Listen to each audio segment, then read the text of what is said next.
How's it?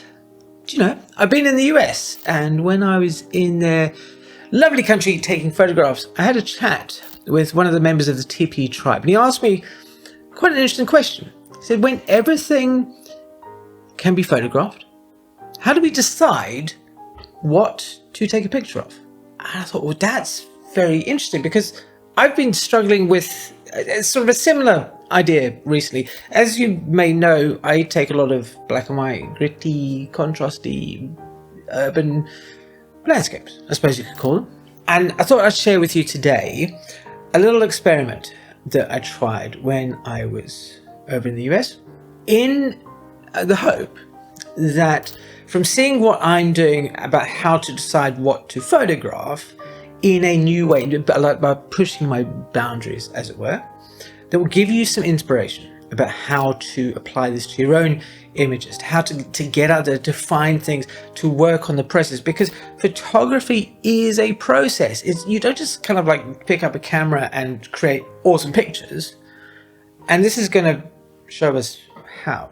So to begin with, I think it's important just for me to point out that these images are straight out of the camera. I set my camera on square because I do like square, and I haven't done anything to them. This is the entire set of images from walking around this area of Baltimore.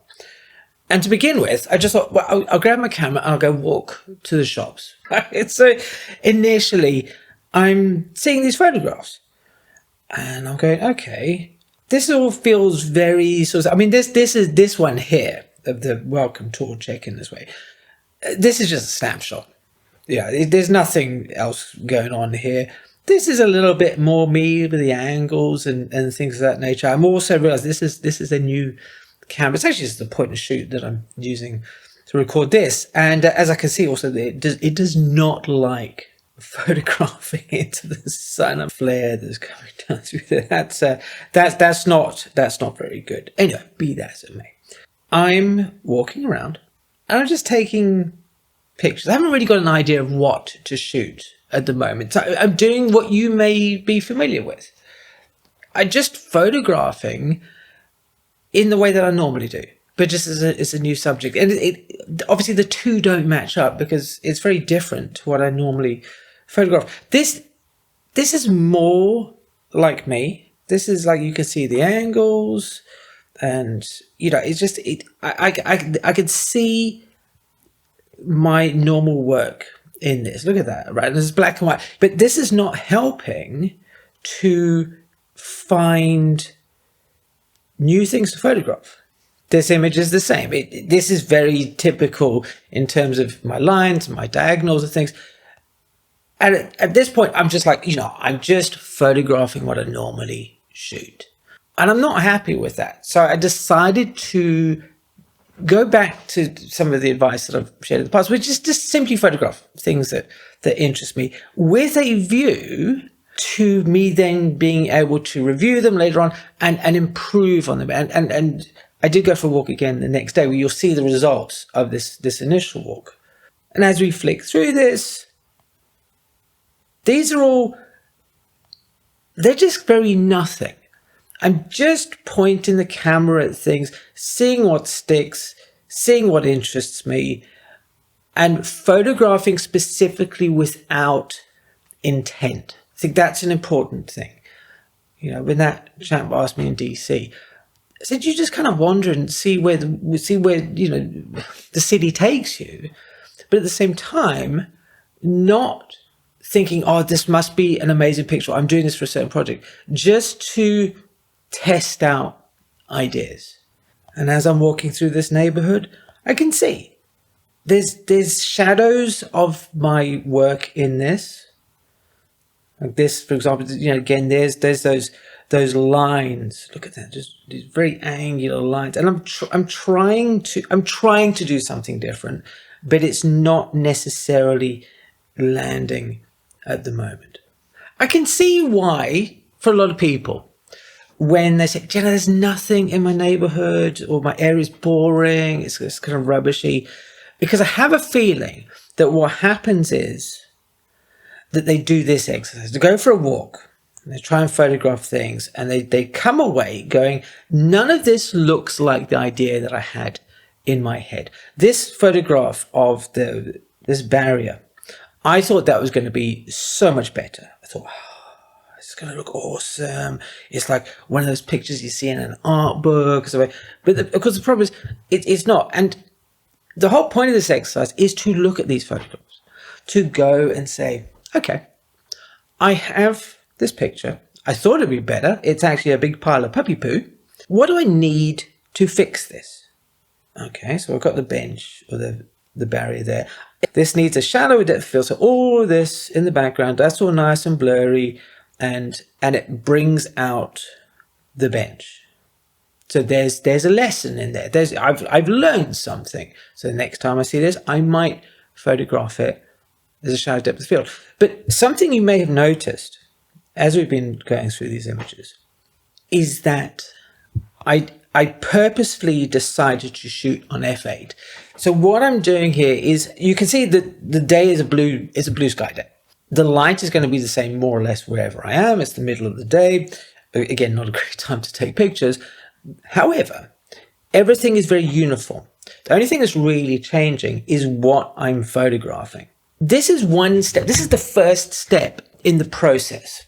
And as I went through the day, I'm seeing images, I'm just taking random pictures of things and learning what's working, what's not, what interests me, what has potential. People have asked in the past, like, how do you know, like, if an image is worth working on? And I'm not talking about working on in terms of like your processing, but it's something that has a kernel, a nugget inside it that we can then bring into a greater photograph. So how does this work in practice? I've now got onto the main road and I'm walking along, la la la la la. Truthfully, I have no idea what I was trying to photograph here. And that's the point. It doesn't really matter. Just as long as if you think it's interesting, give it a whirl. Photographing the Honda. Well, hey, photographing the little bus.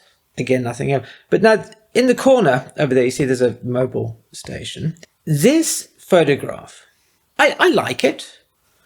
It's okay. However, the moment it doesn't do anything, it doesn't work at all. And it's not because of the composition or anything like that. This is simply the wrong time of day for this photo.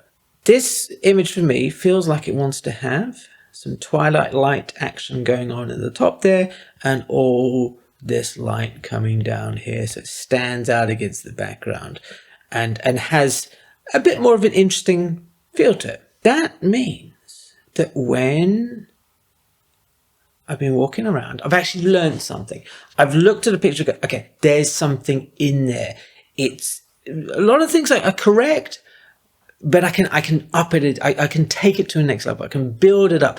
And that's what I mean by looking at a potential, that nugget in a photograph where you go, okay, I just need to work on this a little bit differently. And that comes into play when you look at the pictures from the next day. So as a recap, there I am.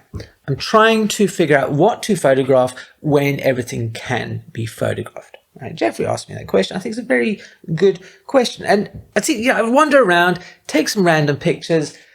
Nothing's really sticking. There's too much of me, my other works in those pictures. And you could be disheartened. If I was sitting there and go, there's nothing rubbish. But I look at it, I go, okay, there's some potential there. The next day I go out for another walk, but in the opposite direction this time. And I tried something different. You'll notice, hopefully, some of these pictures, that I've abandoned this, I don't want to say like angular sort of approach, and I've gone into more of a one-point perspective sort of look. And it's not technically one point, but you know what I mean. This photo, it's okay. It's not amazing, but this I have to say here. So I wanted to include specifically all these misses, as it were, in the picture. These pictures that are just no good, because they're an important step in this journey. Firstly, you get to see the process that another photographer goes through. I also find it interesting to see what other people do. So you've seen me wandering around, I'm trying pictures of bits and bobs, just whatever tickles my fancy. And most of it isn't that great. right? They're just test pictures. But a lot of people, I think, get an idea that, like the greats of photography, you know, your Meyerwitzes and your Strauss and your Ansel Adams and people like that they just produce great picture after great picture after great picture. And that's not the case. Alex Webb said that 99.9% of his photographs are failures. But you have to take them. So you have to get comfortable with failure. And that day walking, taking all the pictures, that was a day of not failure, but of disappointment. Because I thought some of these pictures would be good. But the next day, as we walk around here now, something has changed in my perspective. I have a goal. I have a little bit of an idea of what it is I'm looking for. This idea of what to photograph has crystallized a little bit in my mind. And I've started to see not the roads and all that kind of stuff, which I'd sort of focused on the day before, but the bits around them, the center things, making these compositions that feel more Wes Anderson-esque, right? So that's a technical term. And I quite like this. I think this has a lot of potential in there again. Depends if you like this sort of thing or not. This I quite like. I love this little tree here in the middle. It's in this car park. Again, this sensible. I'm feeling this is a lot more comfortable for me. The angles that I really love when I'm shooting in an urban environment, like, you know, in the cities and stuff with all the diagonals and the concrete and what have you, they don't really translate into this more suburban look. And this photograph, okay, right, once again, can I improve this? Yes, of course I can. I think that depth of field could be better. Again, I'm just shooting the f8. The tree might be a different color. That might be nice. You know, if it's like autumn's coming up now. But this feels like it's heading in the right direction. Now I'm starting to see something. Now I'm getting some ideas. I'm feeling a lot more confident. The church, maybe not so much. Doesn't really grab it. But again, I specifically wanted to get away from doing what I often do, which is just simply photographing an angle against the blue sky. I want to try things. I want to push myself. I want to go outside that comfort zone. Doesn't always work, of course. This is me slipping back into my old ways. Look at this. This is angles. And then like this little tree and stuff like that. And it's like, oh, look at this art. Look how I've made art out of this post box. I haven't.